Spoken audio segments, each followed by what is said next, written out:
Mühendisisiniz. Dolayısıyla dünyada haberiniz var. Zaman ilgilisiniz.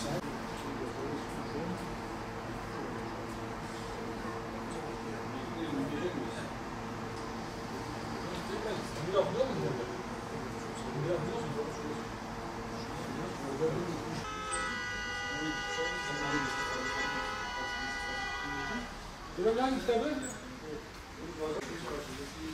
Orada değil mi? Sana vereyim.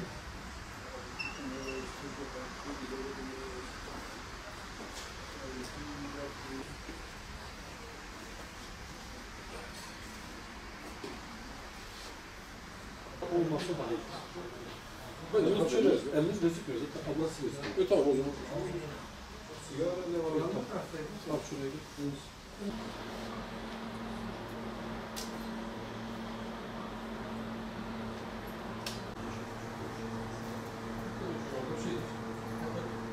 Biraz fazla.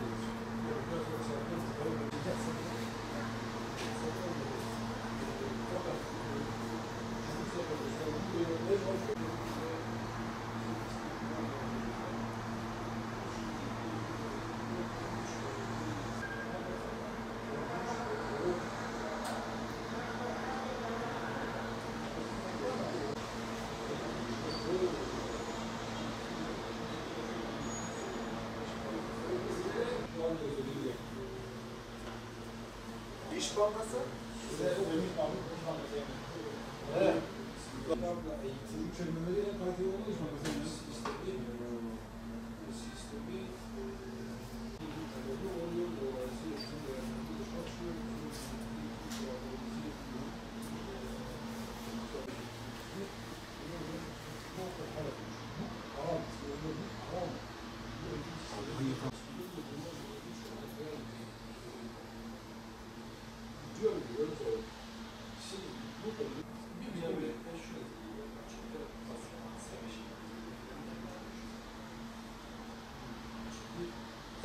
Onlar kendini nasıl görüyorsa biz de ona böyle görüyoruz.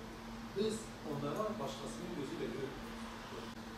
Böyle düşünüyoruz.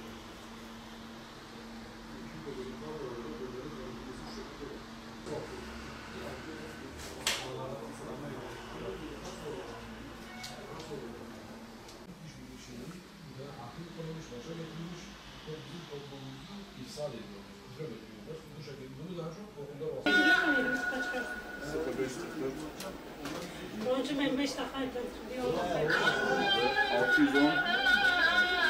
KDV'nin sıfıra indirilmesi kitapların fiyatlarını ucuzlatacak %8 oranında. Dolayısıyla okuyucuların kitaba ulaşmasını daha kolaylaştıracak. Dolayısıyla vatandaşın kitap okumasına katkıda bulunacak diye tahmin ediyoruz. Hükümet burada bir fedakarlık yaptı, gelirinden kıstı. Vatandaşın kültür seviyesini yükseltmek düşüncesiyle diye düşünüyorum. Siz KDV'si şu ana kadar yüksek ödüyorsunuz. Ne kadar ödüyorsunuz? %8'di kitapların KDV'leri. Dergi, gazete ve benzeri yayın organlarının KDV'leri de %1'di. Bunların hepsi sıfırlanıyor. Yeni uygulamaya göre. Dolayısıyla kitap %8 oranında ya da dergi ve benzeri basılı ürünler %1 oranında ucuzlanacak demektir. İyi olur diye düşünüyoruz. Bizim açımızdan çok fark etmiyor. Eskiden KDV'li alıyorduk, KDV'li satıyorduk. Aradaki fark devlete gidiyordu. Devletin geliri olarak elde ediliyordu. Bizim için çok da şey değişmiyor. Vatandaş için %8 daha ucuzlama anlamındadır. O %8'den devletin yaptığı bir feragat söz konusu. Günümüzde kitap okuma oranlarının gittikçe azaldığı bir dönemdeyiz. Yani burada... Elbette katkısı olur. Kitap okumaya maddi açıdan sıkıntı çekenler yönünden baktığımız zaman bunların kitaba ulaşmadaki maddi noktada baktığımız zaman biraz kolaylık sağlar %8 oranında. Yani kitap okumasını artırır diye tahmin ediyoruz. Ne gibi teşvikler edilirse kitap okuma artırılır? Ne gibi tavsiye Yani KDV'nin dışında bir olay. Evet. Kitapların tanıtımının yapılması gerekiyor. Kitapların televizyonlarda ve benzeri insanların çok seyrettiği yerlerde, okullarda kitapların tanıtımının yapılması gerekiyor ki insanların dikkati çekilsin ve oraya doğru yönlendirilsinler. O şekilde bir yaklaşımda bulunulsa kitap okuması artırılabilir diye düşünüyorum. Peki her kitap okunmalı mıdır? Elbette ki değil. Kitapların kimisi kardan çok zarar getiriyor. Kardan çok zarar getiriyor. Peki ne tavsiye ediyorsunuz? Toplumu düzlüğe çıkaracak. Topluma fayda verecek. Toplumun değerleriyle barışık kitapların özellikle belirtilmesi gerekiyor ve bu tür kitaplara insanlar bu tür kitapları okumaya teşvik edilmeleri gerekiyor. Yoksa sıradan kitap oku denildiği zaman kimi kitaplar zehir kadar zararlı, belki de daha da fazla. Toplumların yozlaşmasına, bozulmasına